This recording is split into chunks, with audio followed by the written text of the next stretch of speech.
Nintendo, rose up throughout Japan and established some much needed rules and maybe went a little overboard with some of the rules because Nintendo has to be Nintendo. And Yeah. Bar City, the place to be. Life's a madness, wild and free. Tune in now, let the good vibes flow. Bar City, your favorite show.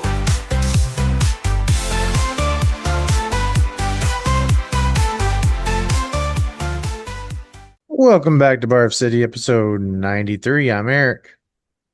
Kevin. So, one thing I missed on the YouTube site on episode 91, we actually got a comment. Oh yeah. Yeah, but from a casual degenerate 2008. They just said new here from Kansas, so thank you for commenting. And if you're still with us, thank you for subscribing. Yep. Yeah, it'd be nice to do a shout out. I'm trying not to miss any of them on YouTube. Well, eventually it'll get out of hand, and we won't be able to keep up with it. Yeah, I mean, eventually, yes, but while we can, we might as well. And that's only a if and a hopefully. Yeah.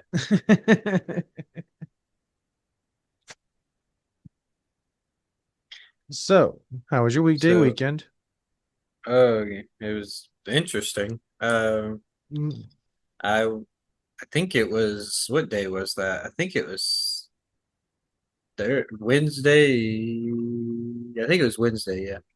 I noticed when I went to the bathroom, I noticed there was water dripping from above my light fixture and above the sink, and it was like little bits of water dripping from the ceiling. And I Yeah. was like, "What the heck?"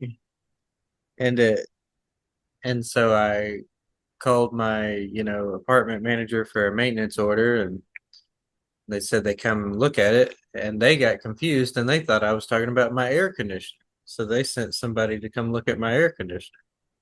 They're like, "Hey, I got a call that you had a leak. Your air conditioner's leaking." And I was like, "No." I was like, "My bathroom ceiling's leaking." He was like, "Oh." He was like, "Well, I'm not the right person for that job."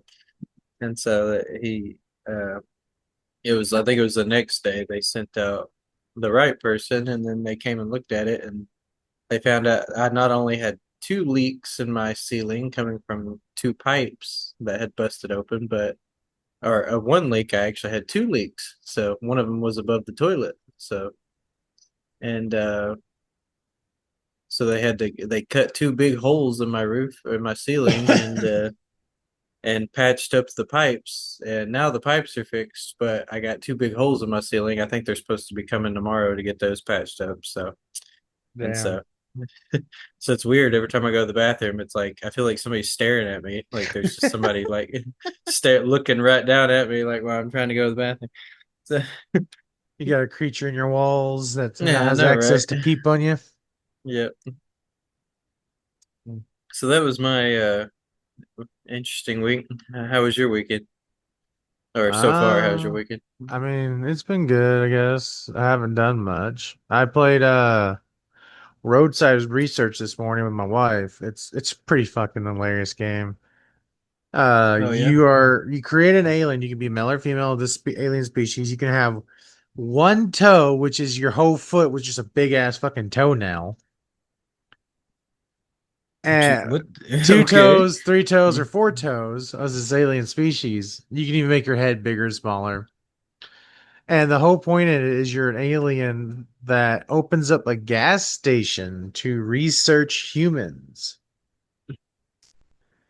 Oh And you gotta wow. try not to be, too suspicious. Like some items you buy, like I don't know why, but the only one so far that I bought that permanently locks me at like 10% extra suspicion is a trash can that automatically takes trash and uh takes it for research. Because you Yeah. can research trash, human trash, to get some research points to get other stuff, alien upgrades. And but typically you had to start out by picking them up by yourself, throwing them up there, and then you got enough points you could get a trash bag to pick up more. Then you get a trash can. So they just instantly throw it into themselves, the trash can, and you just bag it up and pick it up. And then you get a trash can that just does everything for you. That automatically does the research. It just sends it over to your system, I guess. Yeah. But it's even though it looks like a normal trash can with maybe like an alien theme, it gives you suspicion points percentage up permanently. And Yeah. you gotta go around and the funny thing is about the whole suspicious thing is I'm a green alien. My wife's a cyan alien. The only thing that we have is just clothes and a piece of paper on our face that has a drawn face on it. That's our disguise. You could put a Wow. hat on or whatever too, but like she's got a cat face with headphones, cat eared headphones. Yeah. And that's your disguise. Like I'm literally wearing shorts, so my entire leg is showing. I have no shoes on and I have four toes. Like but that but me walking around in my trash can is suspicious. Or when somebody sees because you periodically you'll goop. Yeah. And what's cool about it is actually the goop is the color of your alien. So if you're walking through and somebody's a different color alien, you could tell like, hey, no, you got to clean it up. That was your goop, not mine. I noticed that because her goop is cyan, like her skin, and I was like, oh, because we gooped right next to each other on accident. I was like, wait, they are different colors. But one of the upgrades I'm gonna I can't wait to get is it's you put the toilet as an auto prober. Yeah. Like you can get your own probes and do your probing, but then you unlock toilets that do the probing. So every time they go to the bathroom, they get probed.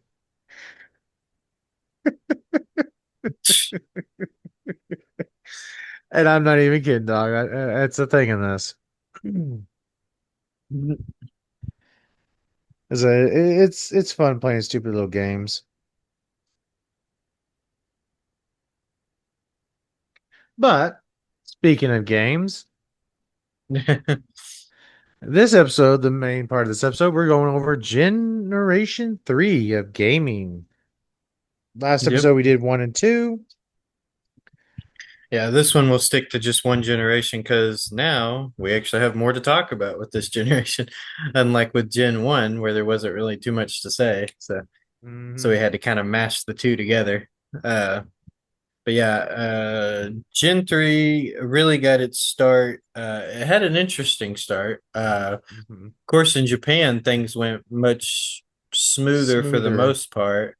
Uh, um, they basically transitioned more naturally, like the way we would think of a generation starting today, like where things were wrapping up with the Atari and, Mhm. and stuff like that. And Nintendo, rose up throughout Japan and established some much needed rules and maybe went a little overboard with some of the rules. We'll talk about that in a minute. And because Nintendo has to be Nintendo. And Yeah. uh, in the second generation, we mentioned very lightly that it was very chaotic. There wasn't really any established like what should be what. And no one Mhm. really knew if gaming was going to stick around, for the long term or not. And it almost caused them to ruin it themselves. Yeah, and of course in North America, gaming completely crashed in 1983, and because of all the chaos. So we eventually gaming probably would have made a comeback. It would have taken a few years, but it definitely wouldn't have been set up the way that it Mhm. was that Nintendo set it up. Nintendo came up and was like, okay, there's got to be some rules here because one of the things about the Atari was, and really any console during that time, like with the ColecoVision and television, like there was no like way for people like them, the company, to keep third party companies from like just making whatever games they wanted for the console. And like there were tons of uh third party like just making games without even the permission of like Atari or ColecoVision or Television. They're just making games for that console, and then they just would work because there was no way to control it. But Nintendo created a lockout chip mechanism to where you had to be licensed through Nintendo, and they had to approve your game in order for your game to work on the Nintendo. NES. And yeah, in Japan they released. I probably should have went over this part first. In Japan they released what they called the Family Computer, or the Famicom for short. Or the Nintendo And Entertainment System. in North America they called it the Nintendo Entertainment System. So it's the exact same console. They just changed the look of the outside and changed the name. Hmm. But the hardware wise, it's the exact same console. Um, and But yeah, they set up some rules making it to where now people have to be licensed through Nintendo and stuff like that, which probably was a good thing because things were pretty crazy. And also with the Coleco, I think it was the ColecoVision, where they created a mod to where you were able to play Atari games on there, which Yep. is crazy. And obviously Nintendo set up some things to keep stuff like that from happening.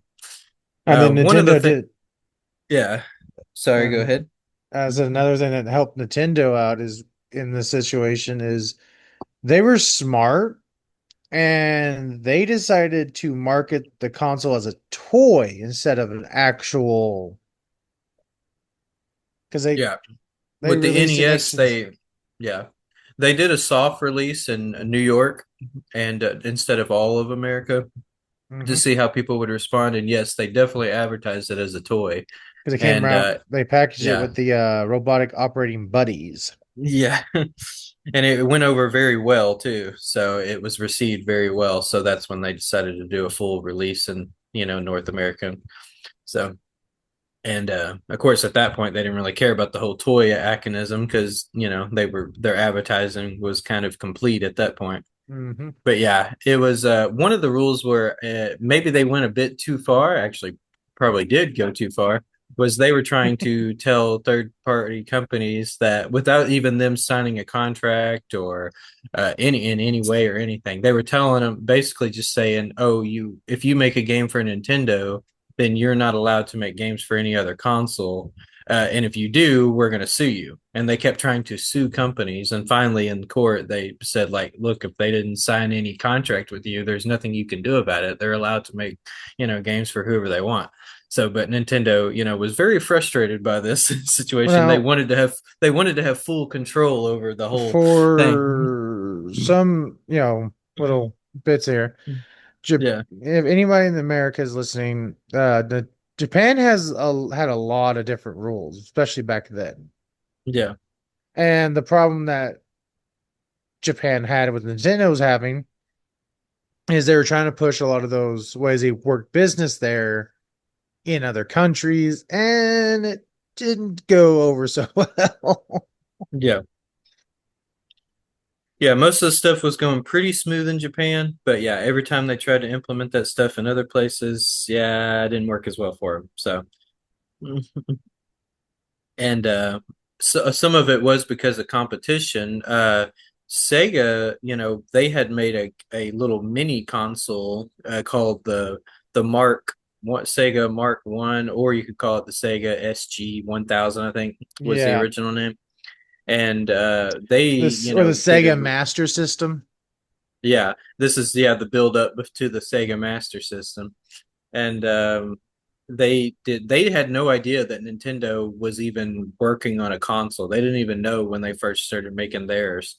And Mm. their parent company Mm. asked them if they would make some kind of like computer gaming system, and it slowly led up to like what became the Sega Master System over Also, time. let's not read over. They used to be known as the Marks, because there's Mark 1, 2, and 3.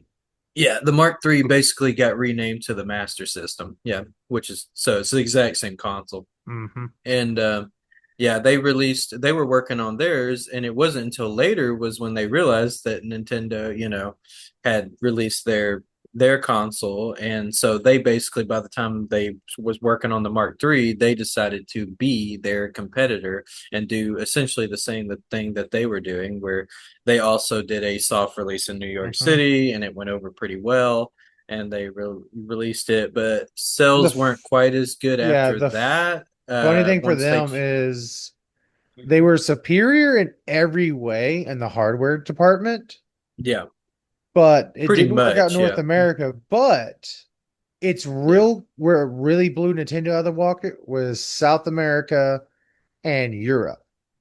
yeah. For some reason, North America was all Nintendo for the most part. Yeah, yeah, their release went pretty well actually in Europe, but not so much in the United States and in Canada. Yeah, Nintendo definitely was the king there for sure. And of course, later on, we had the Atari 7800 step up and Yep. decided they wanted to do their release, to the 5200, which was sort of Also, an in between console between this. It's technically considered a second generation console, but mhm. it's sort of like an in between one. So. But if I remember correctly, I'd have to don't quote me fully, but I think this is actually the first Atari was the first people to ever do backwards compatibility. Because I Yeah, remember correctly, you technically, could yeah. play the Atari 2600 games on Yeah. the 78.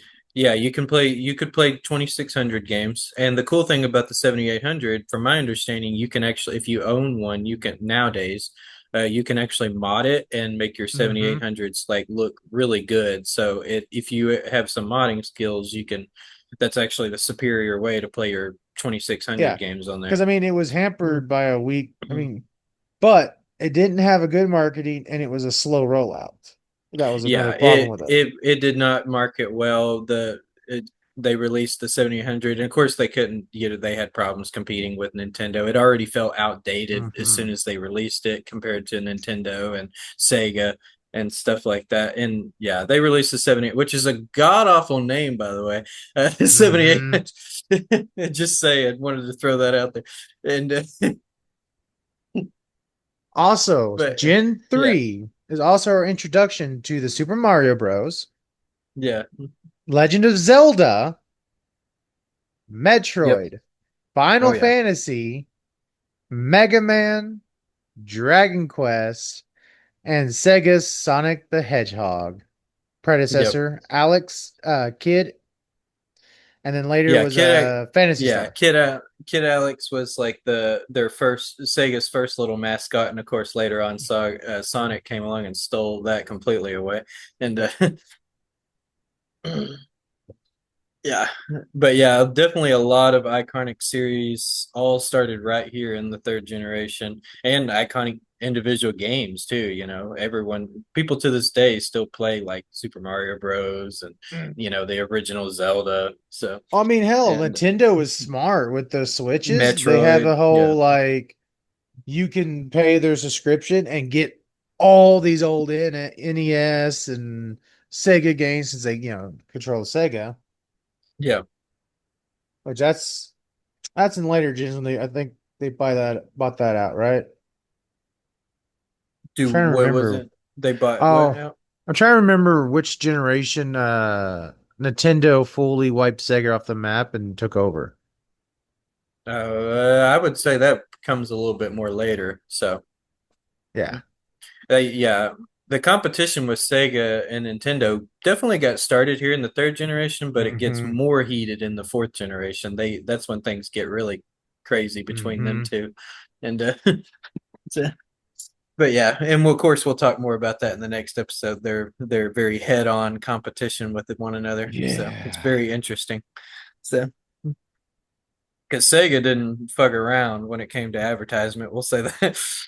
And but yeah, this generation, they were kind of, you could tell they were taking more of a back seat, kind of seeing how things were going to play Honest, out. They were kind of new honestly, to this, so with the Sega versus Nintendo, yeah, I want to do all of Gen when we do Gen 4, I want to just briefly go over it because that needs to be its own episode because there was some Japan didn't pull its punches when it came to corporate fights.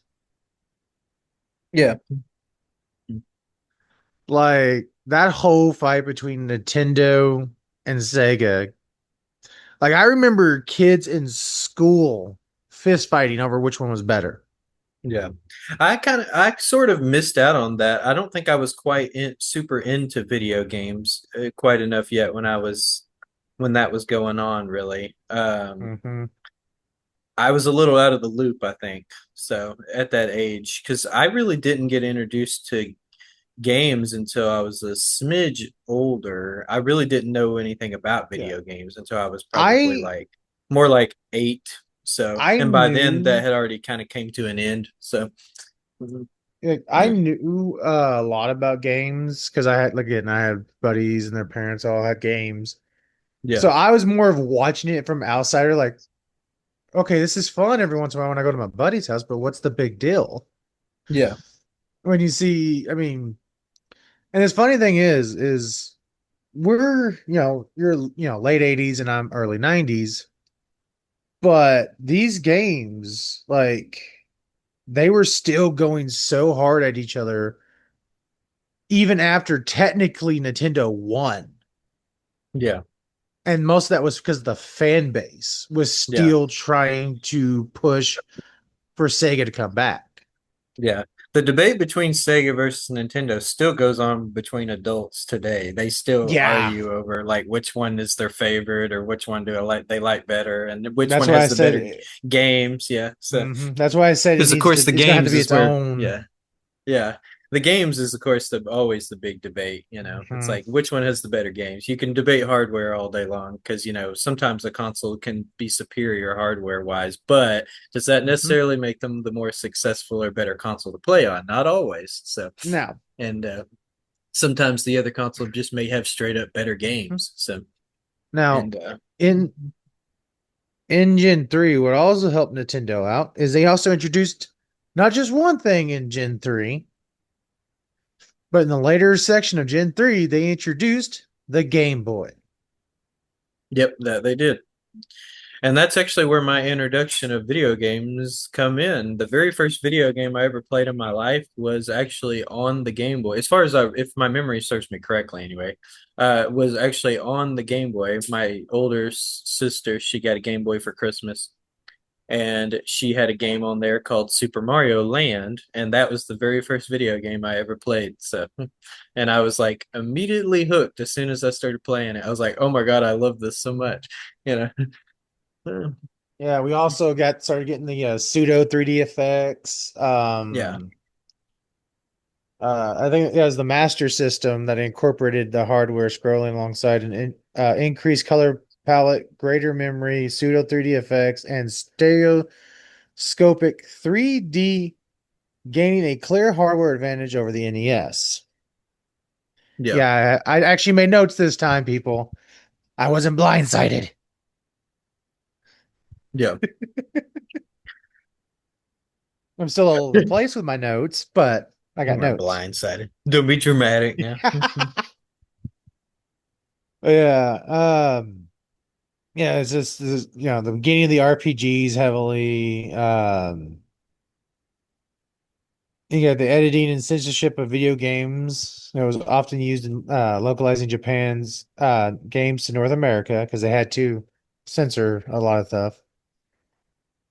Japan has Yeah. always had to censor a lot of things. Yeah. Nintendo, that's kind of another thing with Nintendo. They censored some things for North America that were very understandable, but then there was Hmm. some things they went so overboard with, like they were Yeah. very heavy on the censoring. So with companies and stuff like that, they would make companies straight up go back and change tons of things about their games, which I'm sure was very annoying to, you know, game developers. And Oh that's yeah. one of the things that caused some of them to switch over to Sega in the fourth generation, which of course helped Hmm. Sega a little bit. And yeah, Yeah. there was also Nintendo. Like this was also the generation where, if anyone's familiar, you know, grew up with like me and Eric, you know, we're familiar with concepts like the Game Genie, and this was the Yeah. generation where that was introduced. And Nintendo hated that thing; they Ah. couldn't stand it. But Sega had no problem with it. They even licensed; they had their own licensed version to come out on the Master System. They were like, "Oh yeah, we love that thing," you know, like we'll license it for you, you know. But Nintendo Hmm. hated that thing. They created all kinds of ways to try to keep them from using that thing, and yeah, so I mean, Another strike against Nintendo. Yeah. hmm another few games that I forgot to Mhm. mention though that also have that are still played heavily today that came out in that era: Metal Gear, Oh yeah. Castlevania, Ninja Gaiden, Oh yeah. and Megami Tensei, making sure I'm saying that right, I think you're saying that right. Yeah. and Bomberman. Oh yeah. My love for Bomberman comes a little bit later, but yeah, there's a Yeah. particular Bomberman game that I grew up playing the crap out of, but we can talk about that in a later episode. But hmm this, Mhm. Yeah, this Yeah, is all. I mean, the console wars have always been a thing throughout from Gen 1, Gen 2, but Gen 3 is when it really good. And of course, it became the Nintendo versus Sega, which we can get in more later. yeah. Um, there wasn't. I'm kind of glad that games like a lot of the crash did happen because the market, if there was never a crash and people just kept making their market, we wouldn't have as Mhm. good a quality as we have. Yeah, that's what I was saying before. Gaming probably would have eventually made a comeback in North America, but it wouldn't have been the same. And actually, gaming, the way things were set up, Nintendo started a lot of those things. It probably wouldn't be the hmm same today if it wasn't for the fact that all that happened and Nintendo was able to step up and establish those specific rules that we still use to this day. Yep. So, I mean, you're talking and about the key technologies of that mm, time, which was the 8-bit processor, the scrolling backgrounds, the yeah. physical media, and of course the big one, which every game uses nowadays, the save feature. Oh, yeah. That was when, yeah, they created the idea of putting a battery inside the cartridges so you could save your Yep. game. Yeah. Mm, Utilizing battery packed memory or password systems, allowing players to save yeah. their progress and play longer, more complex campaigns. Yeah. That definitely also opened up, of course, the door for developers too to make longer games. Because, of course, that was another limitation in the first and second generation hmm was some things they did have the hardware to make longer and maybe bigger games, but it's like, well, how are we going to set that up if the player has to like restart the game every single time they put the cartridge in, are they going to leave the console running, which some people did, by the way. And Yeah. particularly with games like Super Mario Bros, where you couldn't save, they would actually leave their console just running all night so they could pick back up where that level was. So Yeah. But yeah, Gen 3, as we've said probably a million times at this point, is literally just the father of current stuff. Because, like, I guess Gen 1 and Gen 2 would be more like the grandparent. yeah, you can almost think of Gen 1 and 2 like the precursor to gaming, and Gen Yeah. 3 is kind of really where everything got started, really. So, and of course, most people when they think of Gen 3, Nintendo's definitely the face of that generation. Later on, of course, there's much more heated competition between other consoles and companies and stuff as each generation goes along. But this one definitely, people when they think of Gen 3, they just think of Nintendo. So, Yeah. and rightfully so, because there's just so many amazing games came out by Nintendo. Like we mentioned earlier, even though the Master System technically had you know better hardware, if you ever look at the games, the color palettes are just much better looking, but they just didn't have the games that Nintendo had, so and it's just like they had so many fun games. Yeah, which I always find funny considering, Sega had been doing it longer. Yeah, Because, like, Nintendo's introduction to games was with a different company yeah, back in Gen 2, I believe. yeah, yeah, technically both of them got their start back in Gen 2. So Atari kind of got or Sega kind of got started in Gen 1 sort of. And Yeah. but they just had so many game developers and stuff like that, that iconic game developers in Japan that made games for them through Nintendo themselves, of course, because Nintendo had the great thing about Nintendo is they have a lot of their own really fun games that they make themselves, Yeah. and they don't always have to rely so much on third party development, which helps them a lot in Which later generations for which sure. until now, I mean, we'll get into that once we hit current gen with the Yeah. marketing, but Yeah. They but yeah, and of course you still have the 7800 kind of sitting in the back. The biggest I think another big problem with the 7800 is they really just never released any, you know, anything like yeah. games wise that really like was able to step up even remotely compete at all. Like most people Yeah. that played it, like it's just kind of like they were just mostly playing their 2600 games, and Hmm. a lot of the games that came out for the 7800 was essentially just the same stuff that we'd already seen with the 2600, the 5200, and of course the ColecoVision and television. We'd already Yeah. kind of that was sort of old news by then. Yeah, they were Yeah. reskinning a lot of their stuff, Yeah. which I So mean, it wasn't just the fact that the console felt outdated. It's just the games just weren't there, like they were with Nintendo and heck, even Sega, at least Sega brought some pretty good games, coming forward, um, to compete at least a little bit, especially in Europe, like we said.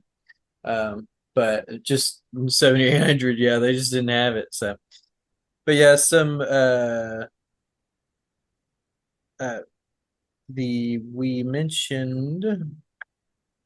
I think we had already branched over a lot of the iconic Nintendo games. I was just making sure we didn't miss any. And of yeah, I mean course, the we top. mentioned the Game Boy. So Hmm. Which I mean the five sellers, I believe, at the time was the Super Mario Brothers 3 because it was at the end of the gen.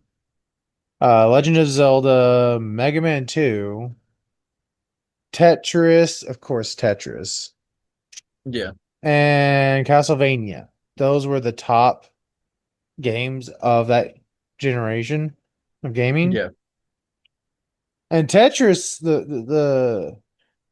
of course, it was born on a Soviet computer. The NS version became an international phenomenon, establishing itself as one of the most addictive and accessible puzzle games ever made. And that was 1989. So they were close to the end of the Gen 3 era when they did that. yeah. I agree. It is a very addictive game to play. So, because that was another game that my sister actually had on her Game Boy too, and I did play it from not nearly as much as Super Mario Land. To me, that one was way more fun because it felt more like playing a world and less, playing a like mini game like the other games she had. They felt very mini game-ish to me. But Tetris was a lot of fun to play. I will admit I played it from time to time. So, Hmm. mm, Yeah, they had Super Mario Land, Tetris, tennis, alleyway, baseball, Yakuman, which is a mahjong. yeah, Like, like I even yes, I had to pull up on this one because I'm looking at the images back, like the way they drew on those covers back. They're just so great. The cartridge boxes, like I would almost want to collect like the games mostly just because of the boxes back then. They all yeah. came in.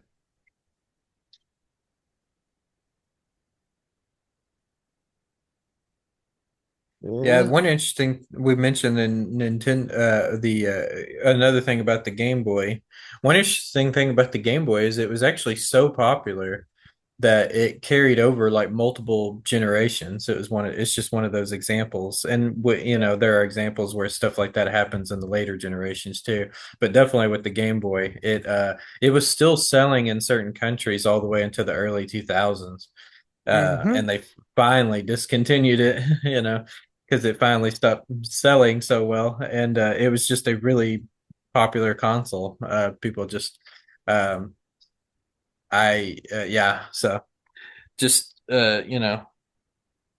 Super Mario Land. A lot of people like Super Mario Land 2 more than the first one. So when Super Mario Land 2 came out, which it's a fun game too. I'm kind of biased toward the first one, probably from because Yeah. of nostalgia, admittedly, because I just played that one so much growing up. Is there any game like when you think of third generation, like that just first thing that jumps out in your It head? Because there's it's definitely Legend one of I got in my Zelda. head. Yeah. Oh, Zelda. Yeah. Yeah. It would have to go. I mean, between me with me when it comes to Gen 3, it literally jumps between Legend of Zelda and Final Fantasy. Yeah. Yeah. And we'll get to Final Fantasy more here in a little bit. The one of the game that jumps out to me the most when I think third generation, the first game that pops in my head is one of my favorite video games of all time, and that is Super Mario Bros. 3. I love the crap out of that game. I loved it when I was a kid, and I love it now. So, Yeah, yeah. my family's like my cousins gave me shit. They got into the Mario train before me. I was more of a Sega, especially when Sonic came out. Yeah. And the only thing for me with Nintendo again was Zelda. That's, introduction to RPGs, Yeah. you know. And but when I actually started getting into Mario heavily, they were already on, the 64 version. Oh, yeah. Yeah. And then, of course, anything that was Mario Party or stuff like that. And then, of course, I played the older stuff because it's all, Excuse me. after a Yeah. while. But my cousins and my grandma, of course, my grandma loved Mario. Yeah. They, of course, are playing it constantly. I was just like, y'all can have that. I have these. Yeah, Mario. I think I played Super Mario Bros. I know at my cousin's house on their Nintendo, and then later on, I finally got to play Super Mario Bros. 3 when they got it. I think they got it at a because this was years after a lot of this stuff had already kind of came and went. I think they bought it at a yard sale, if I remember correctly. Mhm. Uh, and I played it, and I remember my mind just being blown when I played Super Mario Brothers 3. I was hooked immediately, and I just wanted to play that game all the time. And I remember being very jealous about the fact that they owned that game. Later on, finally, when I got a little older, we got our own NES, and I and was able to finally get a hold of Super Mario Brothers 3 and played the crap out of that game. Like I said, it's even to this day, like I own it on my Wii U. I own a digital copy on there, and like I still play it from time to time. It's just one of my favorite video games of all time. I actually consider it my favorite Mario game too. I like it better than all the other 2D Mario games, all the other 3D ones that Uh, came after it. It's still my favorite one even to this day. I just I can't. love that game. So When it comes to 2D going to 3D, I can't wait till we get to the generation.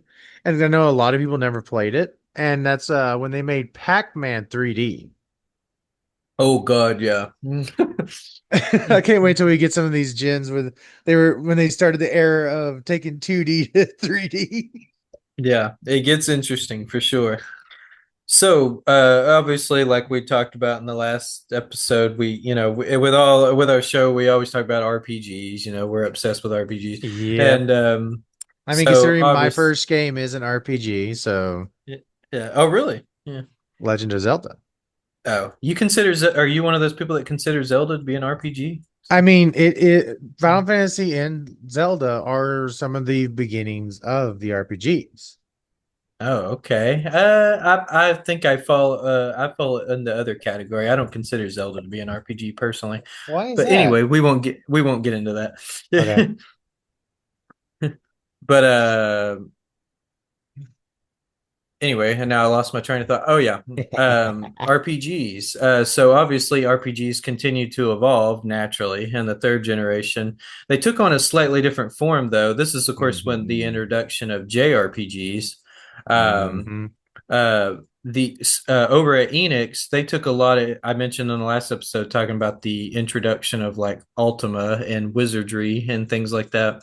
Enix was a big the some of the developers over there were big fans of the Ultima games, and they also this was also when Dungeons and Dragons was just starting to kind of take off a little bit in Japan, because it wasn't quite as popular yet in the earlier days, but it was taking off more. But definitely with the Ultima series, um, they came up with the idea of making Dragon Quest and Yep. or referred to as Dragon Warrior.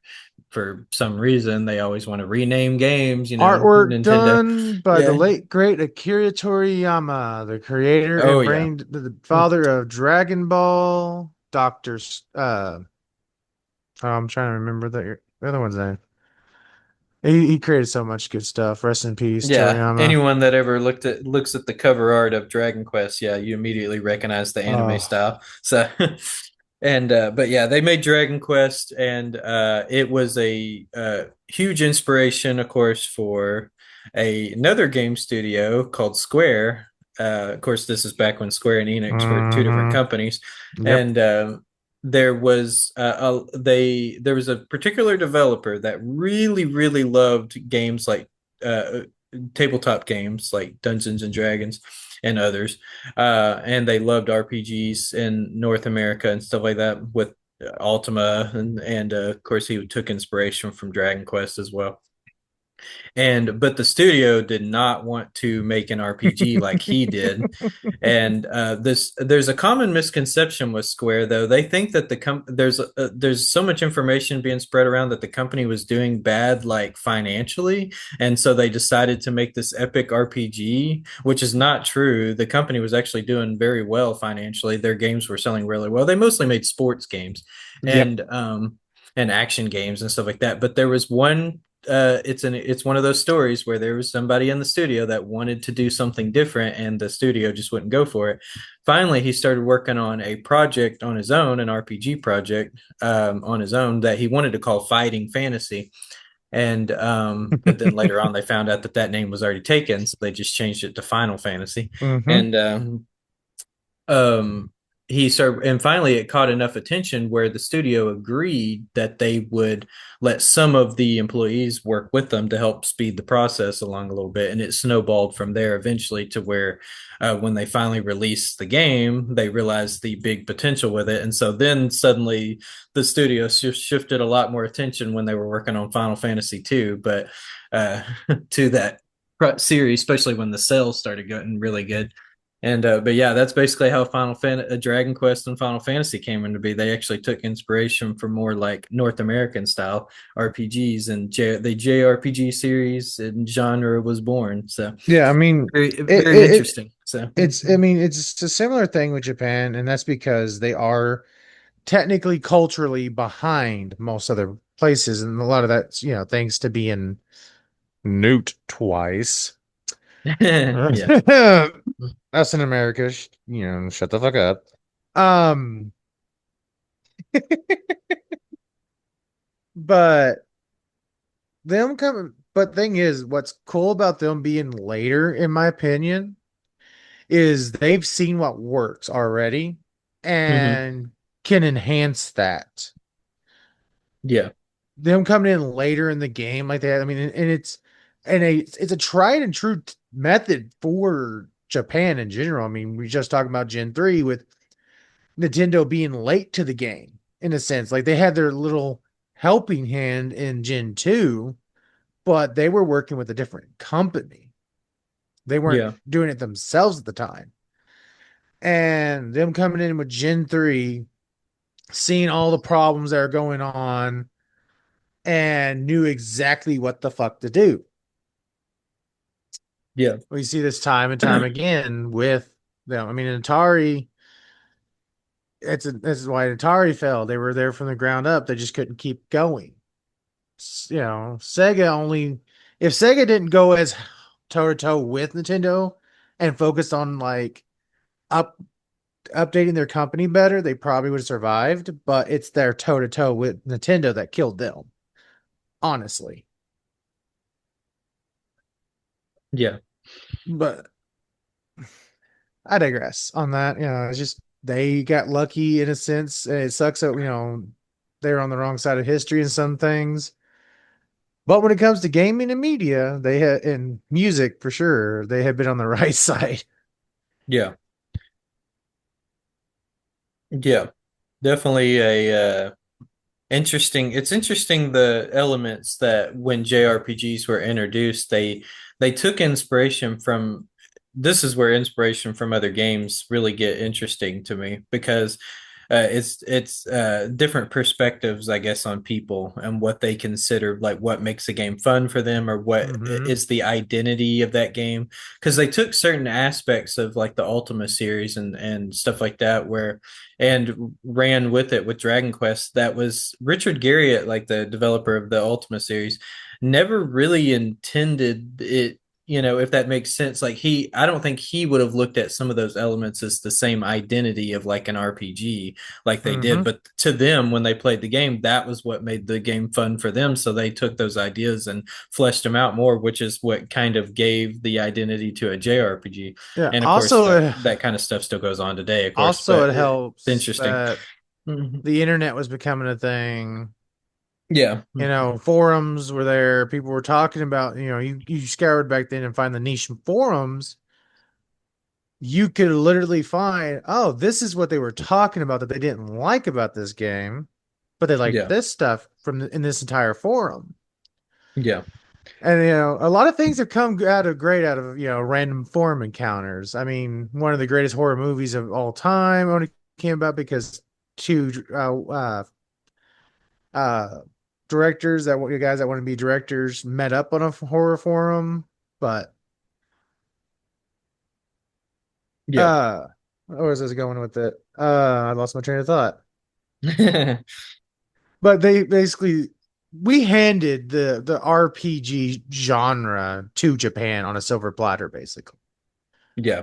Yeah, definitely when it came to mainstream and consoles for sure. Yeah, they came up with some ideas that were great for more mainstream gameplay and mainstream gamers in general. And of course, RPGs still were going on in North America, but most of Mhm. them were isolated more toward computer gamers.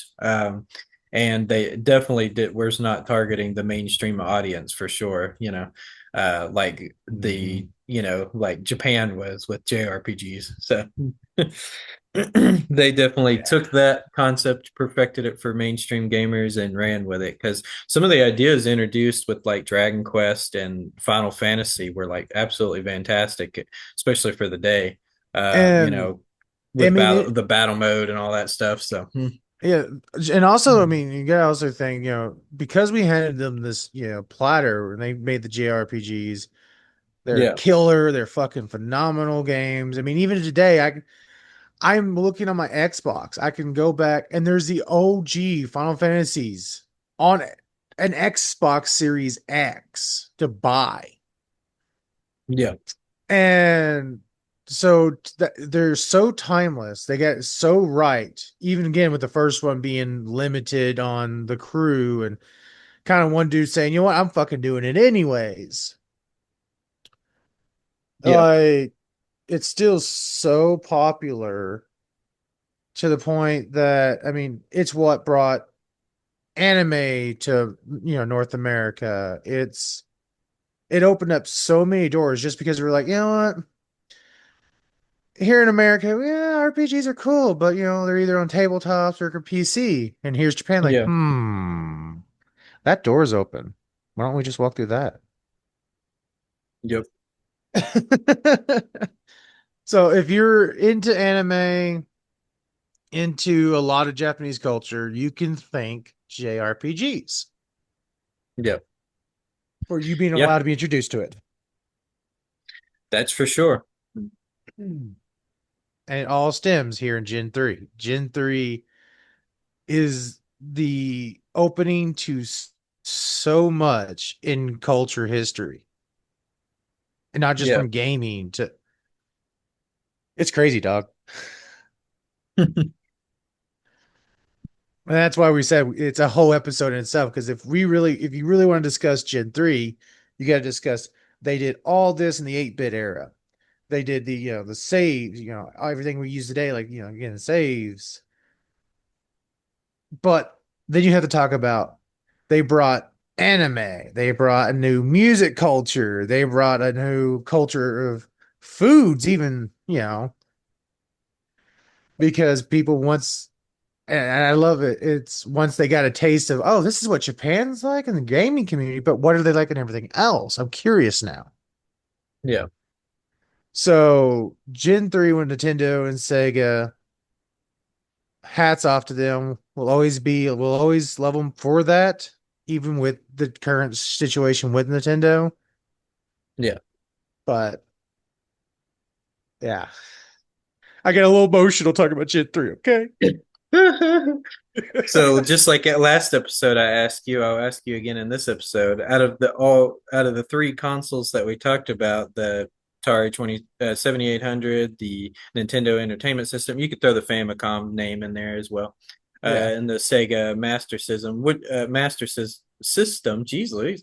Which one is your favorite name? Would you say? Oh, honestly, the Sega Master System. Yeah, it is an awesome Because name. I agree. also that has okay, so and it's not really realistically Sega's naming of it, calling it the Master System, Yeah. but it's realistically because I like the name the Master System because of Tron. I didn't even think about it like that. Yeah. So Like Master in Control. Yeah. like I like NES, but Yeah. the Nintendo Entertainment System a little too long. And the Yeah. Yeah, Atari, I like just the name Atari, but they just started doing weird numbers with it that Yeah. made no sense to correlating the next number. Yeah. They definitely ditched that idea after this generation. Yeah, they did. And rightfully so, in my opinion. Yeah. But I mean, then you got Sega Genesis and Yeah. Or the Mega Sega Drive had, and yeah, yeah, and North America and Europe. Sega had some baller naming systems from this era until their death. Yeah. Yeah, I agree. I would say the Master System is system. I don't know why I can't seem to say that word all of a Sism. sudden. I was saying it perfectly fine before, and then now all of a sudden I can't seem to say it. Master System is probably the best name. I love as much as I really do like the Nintendo Entertainment System as well. I think it's a good name. Yeah, I like it. I But like like you it. If said, they, it's a little long, so I think that's why mm, most people just called it the Nintendo, and sort of like the same thing that people did or with the Atari. NES, Yeah, they just called it the Atari, and yeah, or NES. is they just came But out yeah, and said with this the is Sega NES. Master System. Like sometimes abbreviation is better than the actual name. Yeah. Because like I mean, you could take that again. DC Comics. I mean, Detective Comics. Comics. Yeah. Oh God. Yeah. It's Sometimes kind of like just I always cringe. I still cringe when people say the term. I know I shouldn't get so over the top about it, but it still bothers me when people say RPG game, and I'm like, role playing game. Yeah.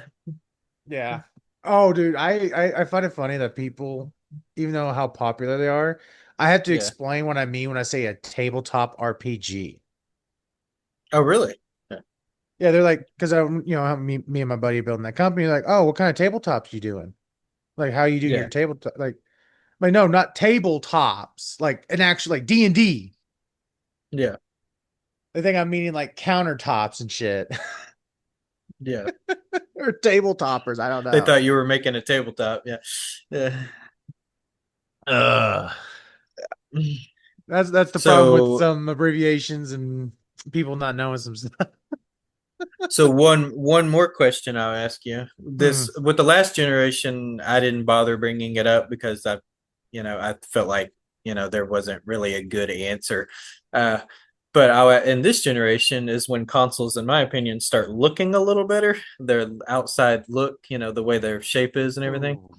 And so, which one out of the three, which one do you think is probably the best Hmm. looking console? Let So, and let and me maybe which one actually. has aged the best looks wise. So, I'm gonna have to pull up like Gen 3 consoles and like actually look because I have never had them all together. yeah. Um. Hmm.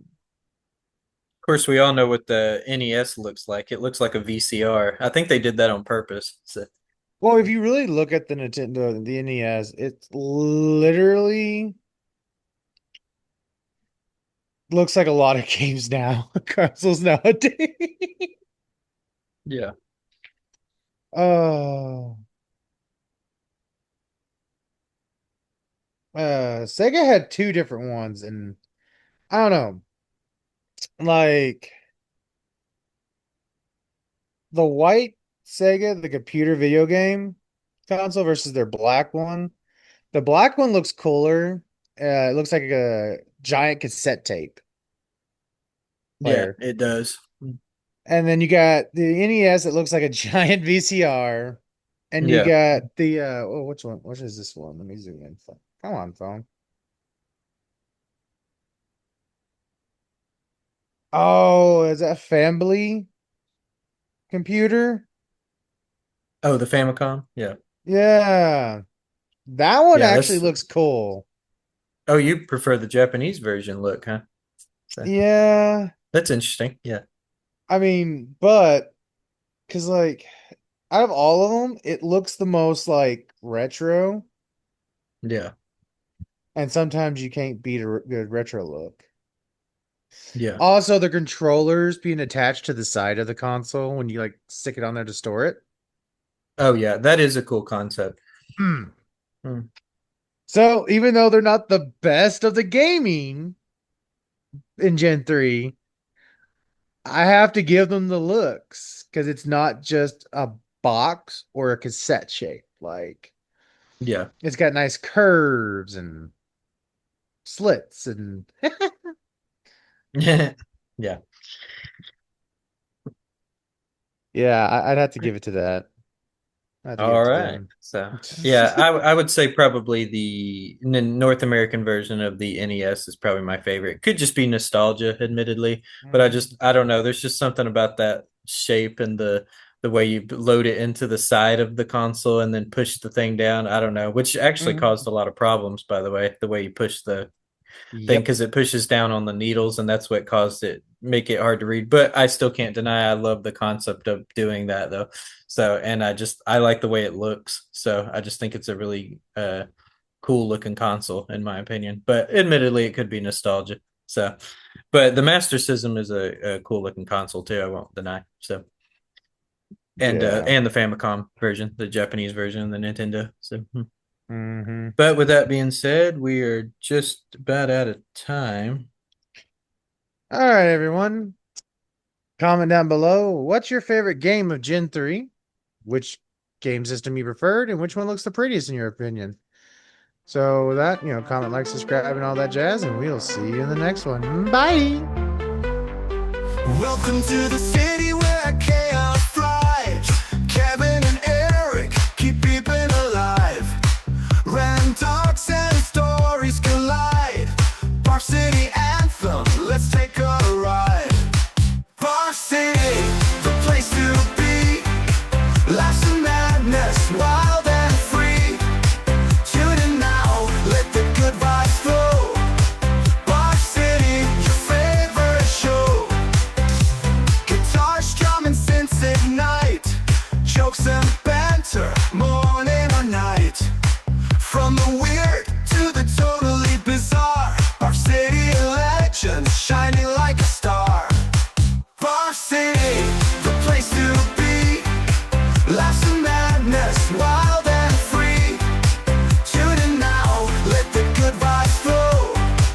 Bar City, your favorite show.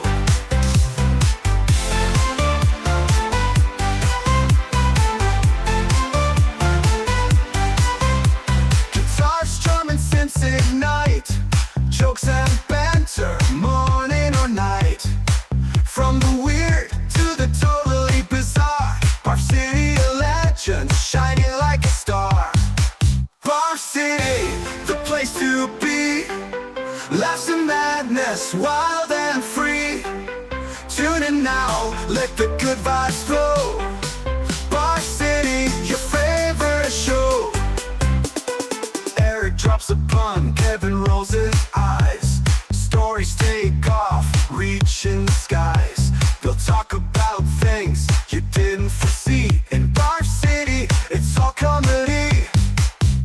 City.